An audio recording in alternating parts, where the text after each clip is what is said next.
Había algo en él que tocaba los corazones de todo el mundo, gente que ni siquiera sabía dónde estaba la India, que ni siquiera de qué iban los temas. Sin embargo, había algo en él que afectaba a sus vidas. Era un hombre de muchas caras. Tenía un tremendo sentido del humor y a veces parecía bastante irrespetuoso e incluso también a veces malicioso. Líder de un quinto de la humanidad. Poseía esa extraordinaria capacidad para hablar ante una inmensa muchedumbre, como si se estuviese dirigiendo a cada uno personalmente. Padre juguetón y amigo. En algunas de las caricaturas que hicieron de él, le representaron con cara de mono, y el abuelo solía reírse de aquello y hacía chistes y decía: «Aquí está tu mono». Inspiración de futuras generaciones. Gandhi sintió que la no violencia exige una convicción muy fuerte, y el obstáculo mayor para ello es el odio. Rebelde por una causa justa. Él decía: sí, iremos a la cárcel. Haremos votos a Dios de que iremos a la cárcel y nos quedaremos hasta que retiren esta ley. Y un mártir dispuesto a morir por su país. Él comentaba a un amigo que sabía que moriría a manos de un asesino, y le decía que cuando esto ocurriera, él aceptaría esa bala con valor, con el nombre de Dios en los labios, y solo entonces creería que era un auténtico Mahatma. Mahatma Gandhi, peregrino de la paz.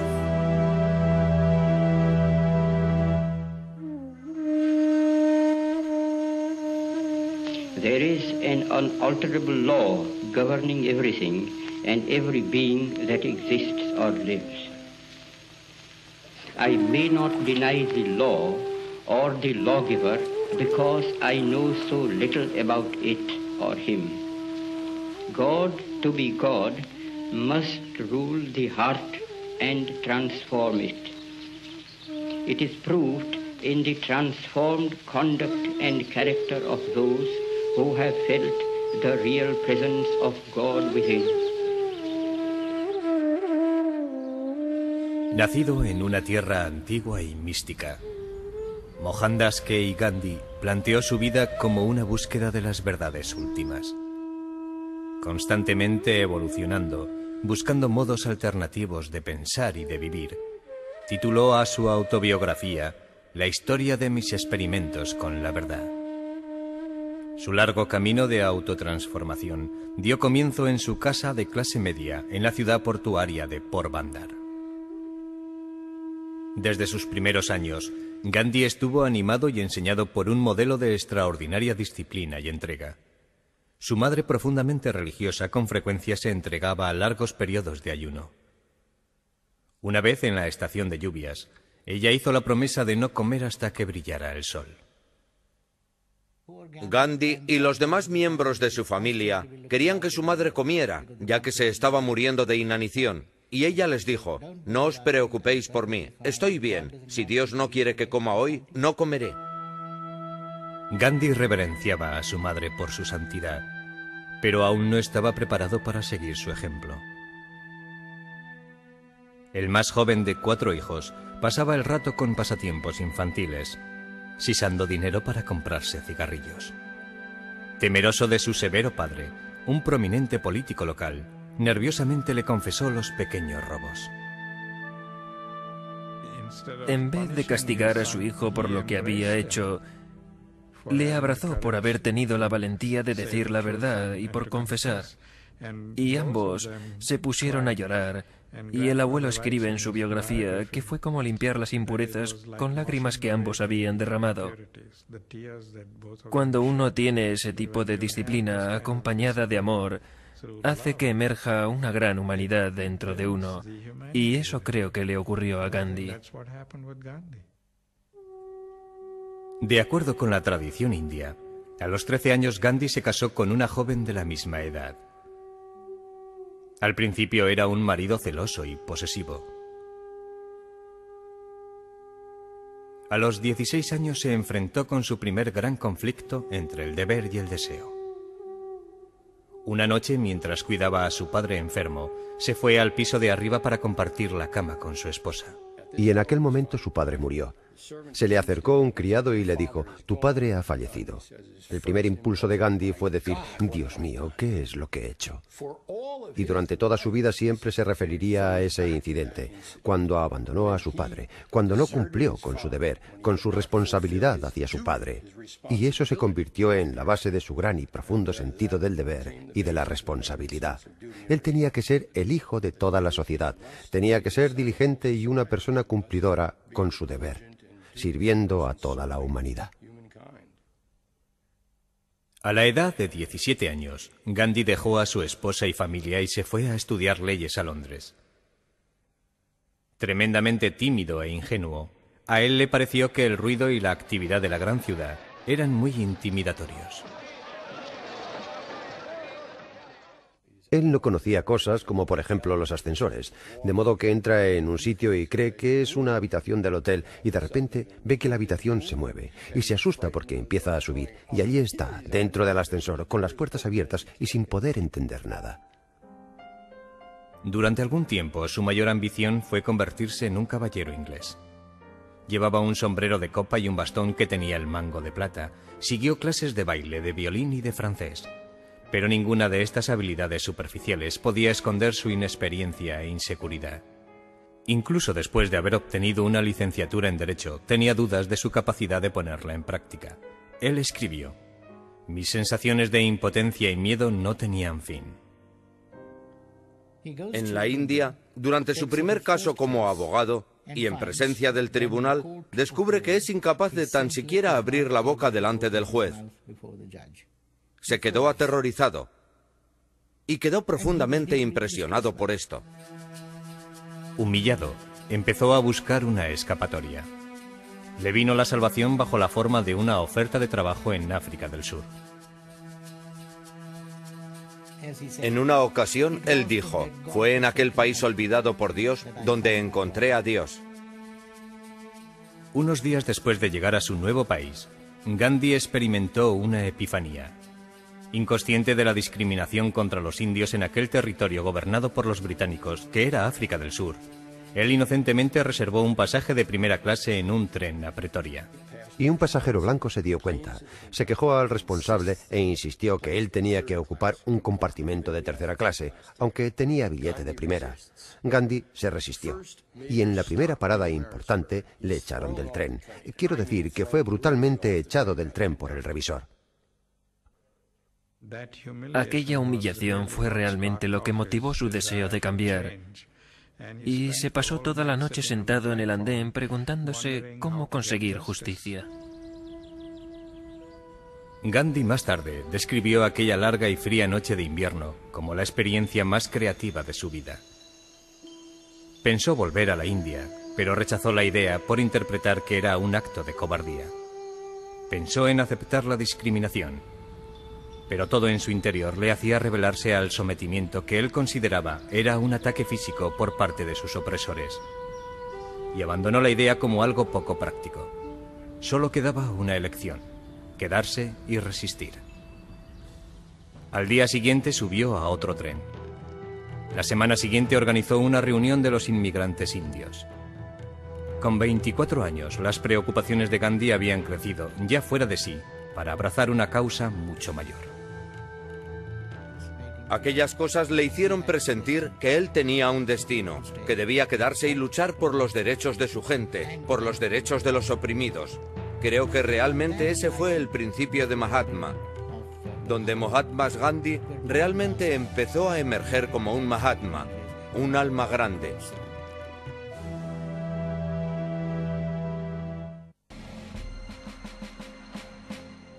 En la Sudáfrica de 1890, tanto los africanos como los indios soportaban los caprichos de sus amos blancos, viviendo bajo leyes que les negaban el derecho al voto, a la posesión de propiedad e incluso a andar por la calle una vez que había oscurecido. Dedicado a encauzar aquellos malos actos, Gandhi fue tremendamente ingenuo en la manera de comportarse en la política.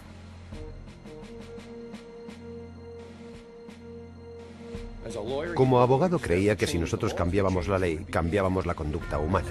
De manera que desde 1893 a 1906 se ve en los tribunales obligado a hacer algo. Pero el problema es que los británicos eran mucho más arrogantes todavía. Y si él cambiaba una ley, otra la sustituía, de manera que la discriminación funcionaba de otra manera. Victimizado por los sudafricanos blancos, Gandhi tomó la resolución de actuar como una fuerza unificadora. Empezó a desarrollar las comunidades de gente de diferentes razas y religiones, todos juntos para vivir como iguales. Insistía en tratar a su propia familia, que pronto incluyó a 4 chicos jóvenes, no de diferente manera que a los demás.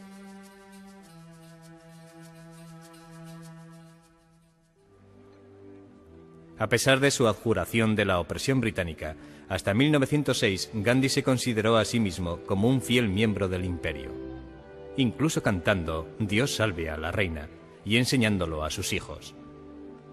Tan leal, de hecho, que cumplió el servicio como camillero para las tropas británicas en la guerra de los Boers y en el levantamiento de los zulúes en 1906.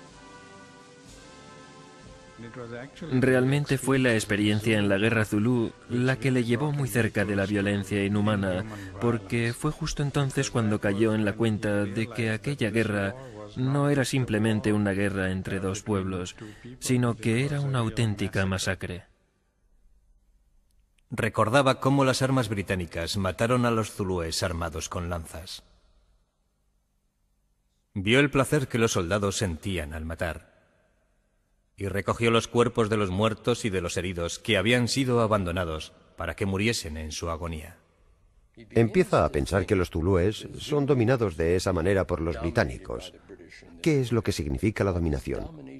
Cuando piensa en su propia dominación, en su familia, y particularmente de su esposa, él se había casado a los 13 años, y había sido a veces lo que él llamaba un marido cruel, celoso y dominante. Y es fascinante el modo de pensar que le había sugerido la revuelta zulú, al ver cómo los británicos dominaban a los zulúes. Y eso se lo aplica a él mismo. ¿Hasta qué punto yo soy culpable de este tipo de conducta dominadora en mi propio matrimonio y en mi relación con Kasturba? De acuerdo con la tradición hindú, es el hombre ideal que ha conquistado su sexualidad y que logra una inocencia como si fuera un niño. Solo dominando sus propios deseos, Gandhi decidió que era la mejor manera de servir a la humanidad. A los 37 años, hizo el voto hindú de Brahmacharya, es decir, celibato perpetuo.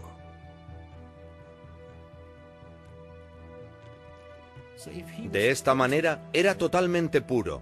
Si no había impureza, no habría violencia ni tampoco agresividad en su entorno. En 1906, inmediatamente a continuación, sufrió su transformación personal con una asombrosa perspicacia en la política. Se habían decretado nuevas leyes por las cuales todos los indios deberían quedar registrados y dejar sus huellas dactilares. Dichas leyes incluían el que las mujeres indias tenían que desnudarse para que la policía blanca pudiera marcar los cuerpos de tal forma que los números quedasen registrados. Irritados, unos 3.000 indios se reunieron en Johannesburgo para planificar una campaña de acción. De repente, al fondo de la sala, un mercader musulmán llamado Ajib Mujib se pone de pie y agitando su puño dice: «Por Dios, iré a la cárcel antes de obedecer esta ley».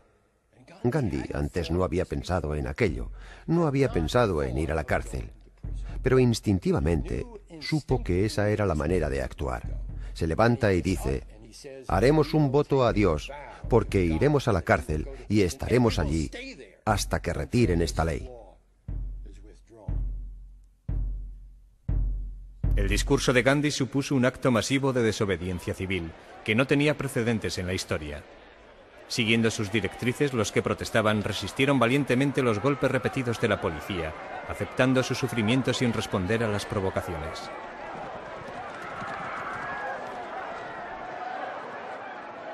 Por primera vez en su vida, cayó en la cuenta de que cuando el corazón humano está cerrado, es imposible desarrollar la mente. Es inútil razonar con una persona cuyo corazón está lleno de ira. Si la razón no es suficiente, la violencia no sirve para nada. ¿Qué hacer entonces? En Sudáfrica descubre por primera vez el método de la resistencia no violenta. Te levantas contra tu represor, le dices que no vas a abandonar y también le aseguras de que no vas a responder al daño que te haga. Gandhi acuñó el término satyagraha para describir su concepto revolucionario, una combinación de dos palabras del sánscrito que significan verdad e ir detrás de. El objetivo de la no violencia era tan viejo como la filosofía humana, y lo que Gandhi pretendía era aplicar este ideal a las situaciones políticas concretas. Gandhi consideró que en orden a implantar la auténtica no violencia, lo primero que hay que hacer es poseer el espíritu de reconciliación mutua y desarrollarlo en tu propia mente. Sin eso, ¿cómo puedes apoyar la no violencia auténtica? En 1913, el general Jan Smuts, la marioneta inglesa en Sudáfrica, decretó unas leyes diciendo que los matrimonios hindúes y musulmanes eran inválidos. Y Gandhi aprovechó el momento para crear una revuelta mucho más grande.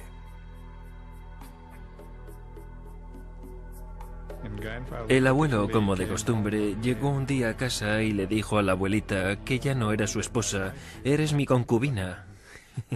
Ella se quedó alucinada y dijo, «¿De qué estás hablando?». Y él le explicó de que esto es una ley y así nuestro matrimonio no es reconocido y estamos viviendo juntos ilegalmente. Tradicionalmente, las mujeres indias estaban confinadas a vivir en la casa. Gandhi atacó tales costumbres como otra forma de opresión y llamó a las mujeres para que apoyaran y participaran en las responsabilidades públicas. En un golpe muy hábil había ayudado a emanciparse a millones y añadió una potente nueva arma en su arsenal.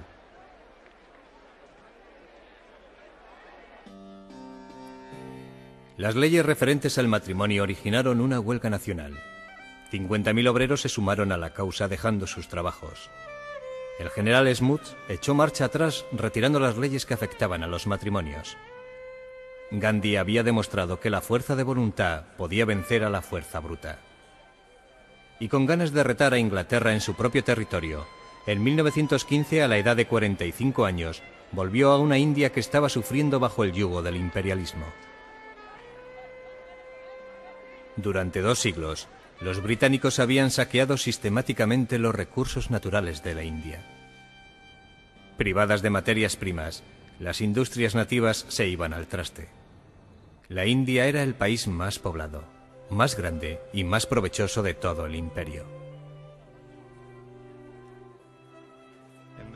Y cuando ellos llevaron a la India a postrarse en ese estado, cuando nosotros ni siquiera podíamos fabricar un imperdible, no teníamos la capacidad de hacer ni siquiera un imperdible. Eso fue a donde nos habían llevado tras años de explotación.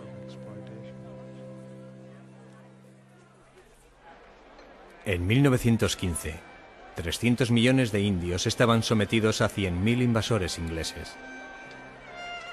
Nunca en la historia, tan pocos habían regido a tantos y desde tan lejos. Desesperados, temiendo no recuperar nunca su libertad, los indios colaboraban en su propia esclavitud, dando soldados y policías para reforzar el poder de sus blancos amos. Gandhi retó a sus compatriotas a que resistieran, diciéndoles que aquellos que se comportaban como gusanos tenían que esperar que los pisotearan. Él dijo, ¿cuándo aprenderemos a rebelarnos contra nosotros mismos? Nos hemos convertido en personas tan dependientes que tenemos incluso que aprender a rebelarnos contra nosotros mismos. Tenemos que liberarnos de la dependencia. Nosotros no podemos rebelarnos contra el gobierno si no aprendemos antes a rebelarnos contra nosotros mismos. Una y otra vez, las autoridades británicas, con muy poco juicio, cayeron en manos de Gandhi provocando a la opinión pública. En 1919 protestó contra unas nuevas leyes, incitando a que se celebrara una huelga nacional. Mientras coordinaba desde Bombay la rebelión, cientos de miles de personas en el norte, 2.000 indios quedaron atrapados en la ciudad cerrada de Amritsar sin saberlo, porque tan solo 2 días antes el general Reginald Dyer había decretado una prohibición para evitar que la gente se concentrara. Sin previo aviso, Dyer hizo desfilar a 15 batallones indios dentro de la plaza y les ordenó que abrieran fuego con los rifles y los revólveres. Durante 10 minutos los soldados cortaron el paso a los que habían quedado atrapados contra la muchedumbre aterrorizada, matando a 379 personas e hiriendo a más de 1000. La única razón por la que dejaron de disparar fue que se habían quedado sin municiones. Dijo que si hubieran tenido más municiones, hubieran seguido disparando contra la muchedumbre, disparando a matar contra la gente. Su ambición fue dar una lección a los indios y que no podían desafiar a los británicos saliéndose con la suya. A continuación, Dare decretó un infame documento en el que se decía que los indios tenían 2 posibilidades: postrarse sobre sus barrigas y moverse como gusanos, o enfrentarse con la muerte.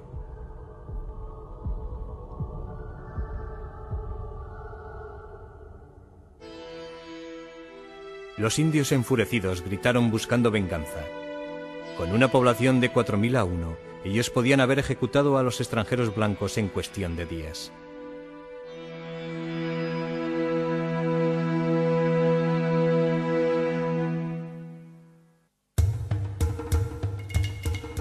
La masacre de Amritsar en 1909 amenazó con acabar en un baño de sangre, tanto entre los británicos como entre los indios que pedían venganza.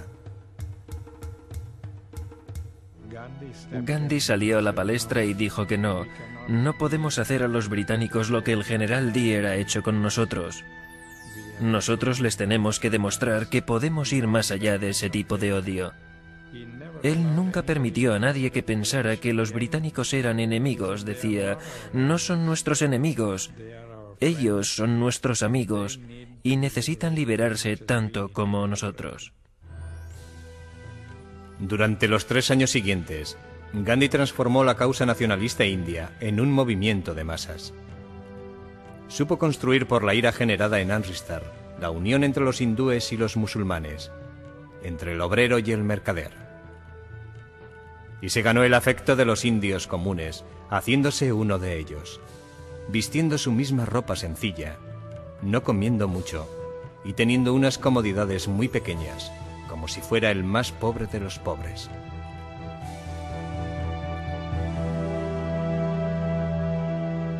Para promover la autoconfianza, exhortaba a los indios a que se vistieran con el tradicional sari o paño blanco y que lo hilaran ellos mismos.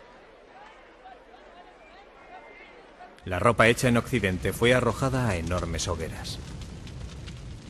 Gandhi dijo que la ropa extranjera significaba nuestra dependencia de Occidente y que nosotros éramos cómplices indirectos de nuestra propia esclavitud.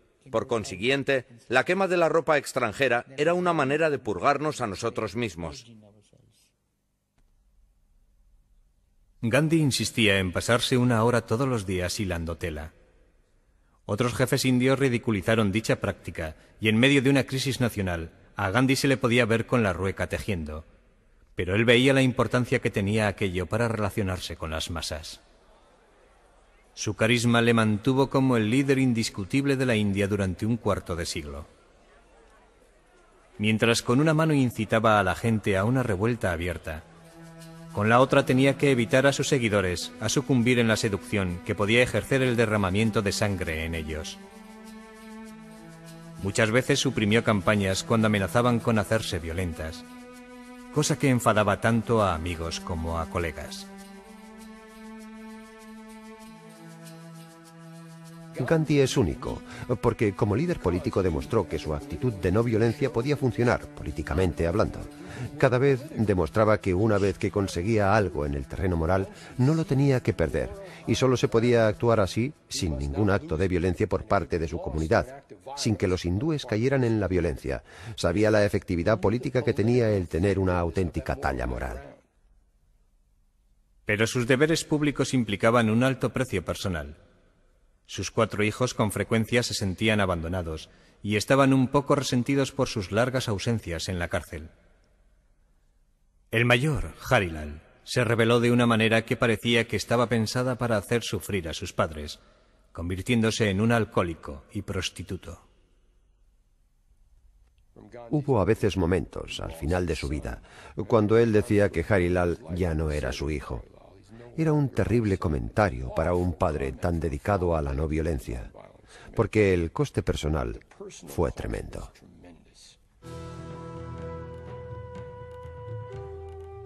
Gandhi sufrió por su hijo, pero ninguna preocupación personal le podía hacer que se olvidara de cumplir su misión de liberar a 300 millones de indios.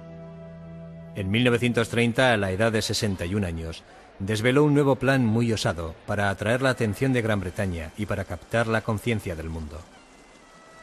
Gandhi se rebeló contra unos impuestos claramente injustos con los que los británicos cobraban por la sal. Era ilegal que los indios elaboraran o vendieran sal, y esa franquicia muy lucrativa estaba reservada a los extranjeros. Planificó una marcha de 385 kilómetros hasta el mar de Arabia para allí elaborar sal. Sus colegas en el Congreso Nacional Indio le pidieron que lo reconsiderara, convencidos de que su esquema iba a fracasar. Los británicos que estaban gobernando en aquellos momentos también tenían confianza de que la vieja némesis iba a acabar en el ridículo. El 12 de marzo, Gandhi inició la marcha con tan solo 80 seguidores. Y la marcha solo llegó a hacer 16 kilómetros al día.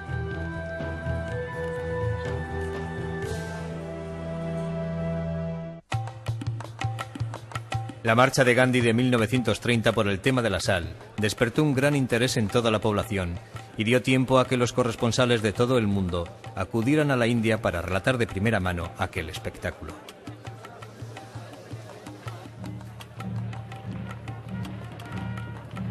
De modo que durante 24 días atravesó cientos de aldeas, creando un escenario político enorme, y a medida que las noticias fueron extendiéndose, no solo toda la India estaba emocionalmente implicada, sino que también todo el mundo lo estaba. Infinidad de periodistas norteamericanos decían que aquello era realmente increíble.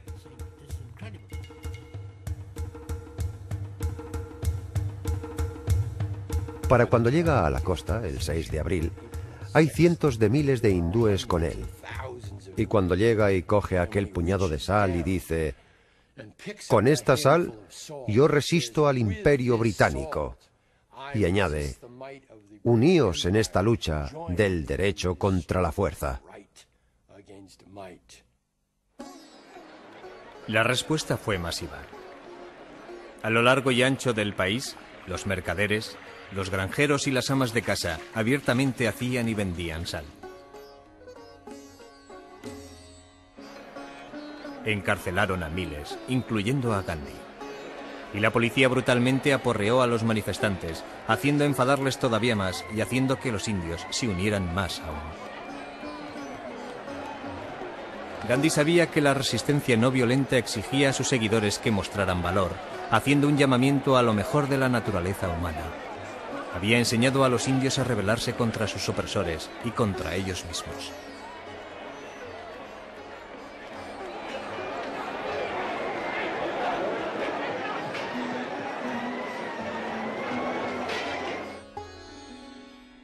Bajo una intensa presión internacional, el virrey Lord Irwin soltó a Gandhi y le invitó a negociar. Gandhi fue directamente de la cárcel al palacio del virrey y fue tratado como huésped de honor. Le ofrecieron un vaso con agua. Él lo puso sobre la mesa, sacó algo de una bolsa que llevaba atada en la cintura, y el virrey, muy curioso, le dijo: ¿qué es? Él contestó: Excelencia, no se lo diga a nadie. Esta es la sal que he elaborado ilegalmente. Y tranquilamente la echó en el agua, lo removió y bebió. Al año siguiente, Gandhi hizo un viaje a Londres a una conferencia sobre el futuro de la India. Como siempre, viajó en tercera clase y llevó a cabo sus disciplinas diarias.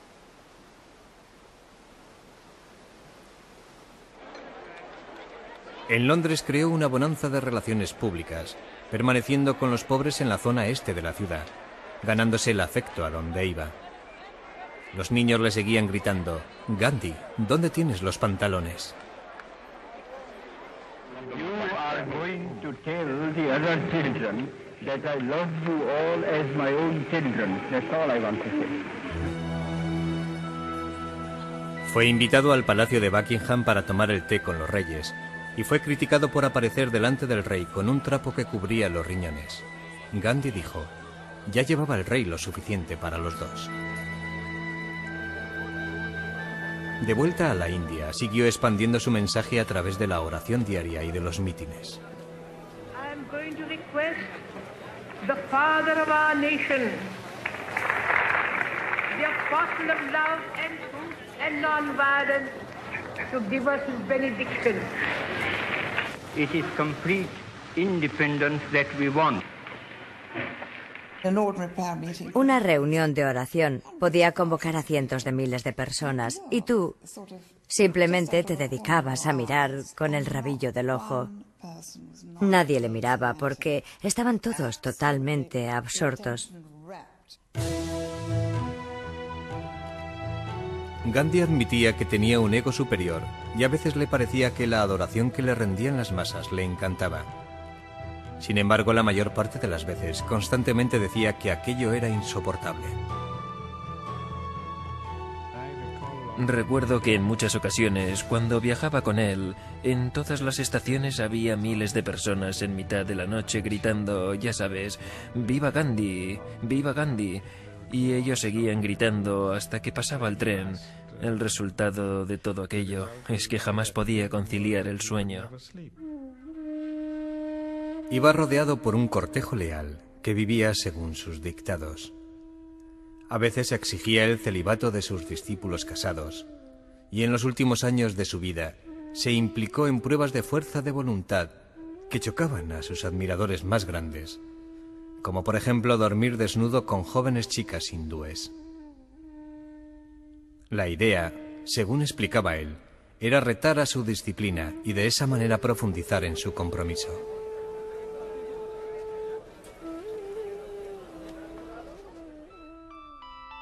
Para los indios casi era una deidad.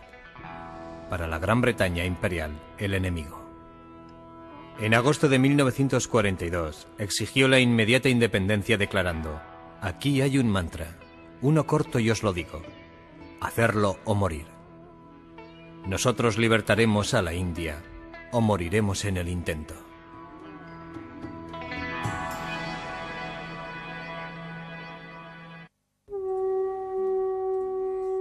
La noche de Gandhi de 1942, cuando dio el discurso famoso de abandonar la India, él y todo el Congreso fueron arrestados.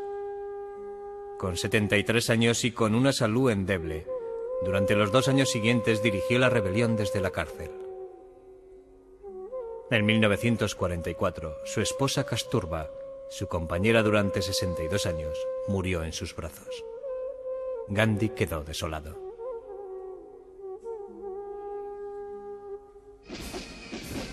Un año más tarde, una Gran Bretaña exhausta admitió que ya no tenía los recursos para gobernar la India. Pero la perspectiva de la independencia trajo consigo viejas divisiones al pueblo. Los hindúes y musulmanes, durante mucho tiempo rivales que mutuamente desconfiaban entre sí, pasaron al odio abierto. La minoría musulmana insistía en tener un país separado que se convertiría en el Pakistán. Tras una larga vida dedicada a unir a la gente, Gandhi vio su querida patria dividida en 2. Creo que la idea de que la India fuese dividida rompió el corazón de Gandhi. A veces no veía soluciones posibles. Su corazón sabía que aquello era lo correcto, pero el mundo con frecuencia no permite que lo justo suceda. Mantuvo la fe en sus principios y pidió a los demás que hicieran lo mismo. Incluso cuando se detuvieron las negociaciones con el virrey, Lord Mountbatten, mantuvo su vieja disciplina del silencio un día a la semana. Mi padre empezó a considerarle como a un santo, pero era alguien que te podía exasperar a la hora de hacer un trato. Fue en aquel momento de crisis cuando mi padre le pidió que acudiera para comentar cosas. Y estaba totalmente desesperado. La expresión de mi padre cuando Gandhi entró en la habitación con su dedo en los labios fue: «Oh, no, no puede ser el día del silencio».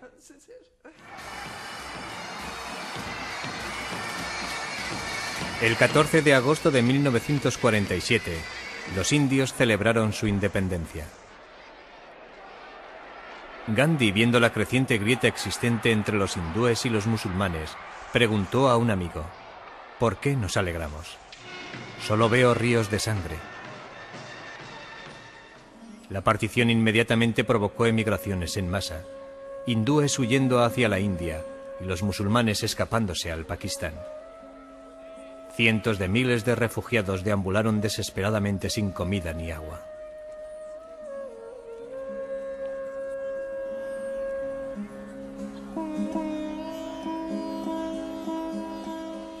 Devastadas por las privaciones y rotas por antiguas animosidades, las dos grandes religiones irrumpieron en una masacre mutua.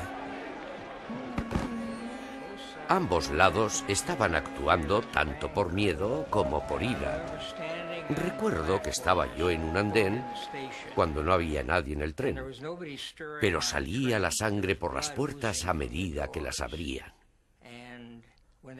Aquello parecía una carnicería, si no fuera porque aquella carne tenía trozos de ropa encima. Llegaron a perecer 500.000 de personas. El horror de Gandhi por tanta carnicería fue potenciado por el complejo de culpa que él sentía.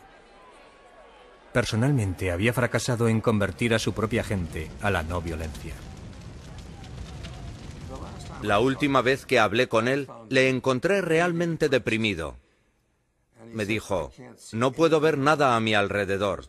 Todo está envuelto en oscuridad. Los hombres se están comportando como bestias. Y añadió, no, peor que bestias, porque las bestias no matan a los suyos. Y dijo, voy a empezar una huelga de hambre hasta que todo esto pare, hasta que los hindúes y musulmanes vuelvan a ser hermanos otra vez. La ira era tan grande entre los refugiados que había enormes manifestaciones que pasaban por las calles diciendo, al infierno con Gandhi, que Gandhi se muera.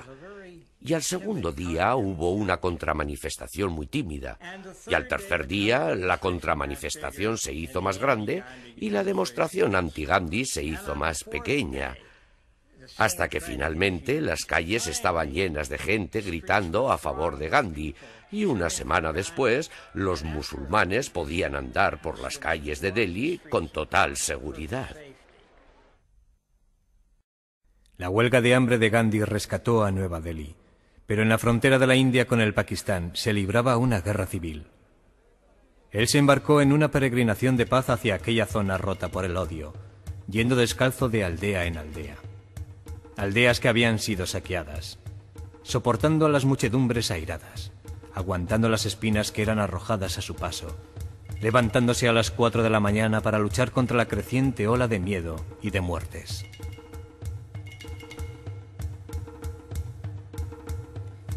Creo que no hay un solo indio que no se sintiera avergonzado y orgulloso al mismo tiempo.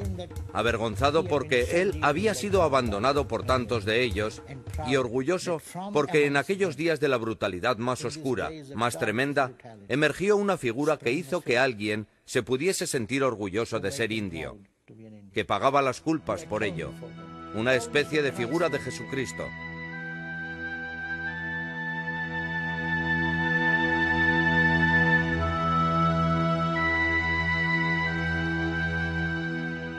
Eso fue cuando Gandhi dijo, no hay más que violencia a mi alrededor.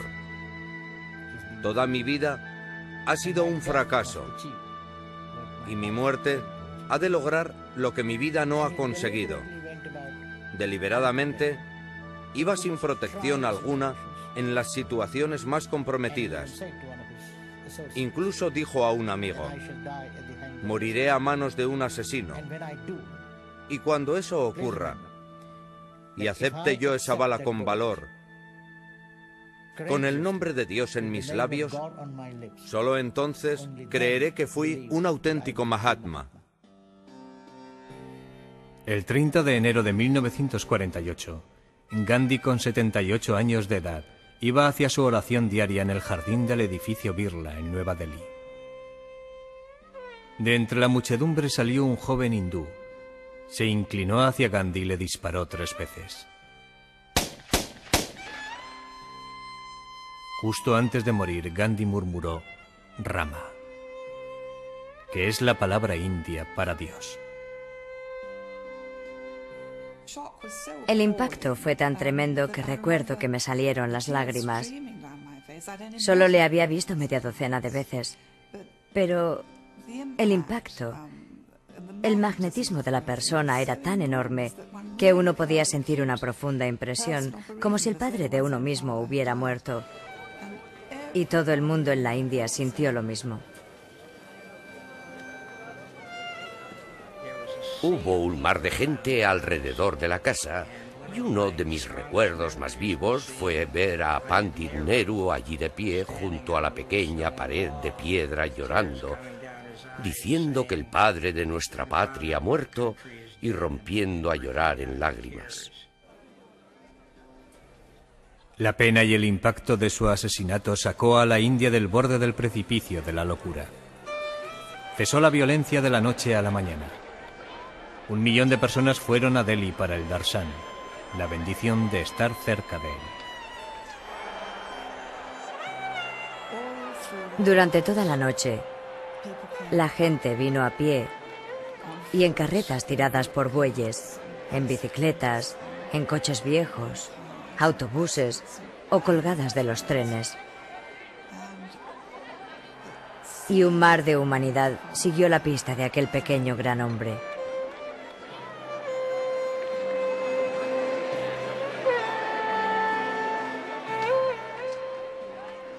Toda aquella gran masa de gente, un mar de gente, llegó a la zona de la cremación.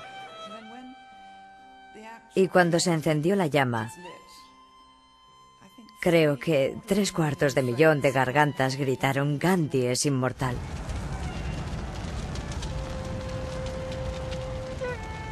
El legado de Gandhi fue la vida que llevó. Una vida que estaba destinada a encontrar una sola pasión, un solo principio, el principio de la no violencia. La revolución de la no violencia había liberado a la India y en los 50 años siguientes ha transformado el mundo. Como más tarde Martin Luther King llegó a afirmar, Cristo me dio el mensaje y Gandhi me proporcionó el método. Sus cenizas fueron llevadas en un tren especial de tercera clase al océano y allí fueron arrojadas entre las olas por un alma que jamás perdió su fe en Dios ni en el hombre.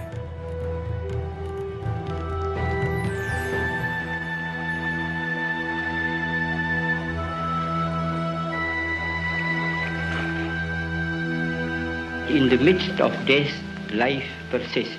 In the midst of untruth, truth persists. In the midst of darkness, light persists. Hence I gather that God is life, truth, light. He is love. He is the supreme good.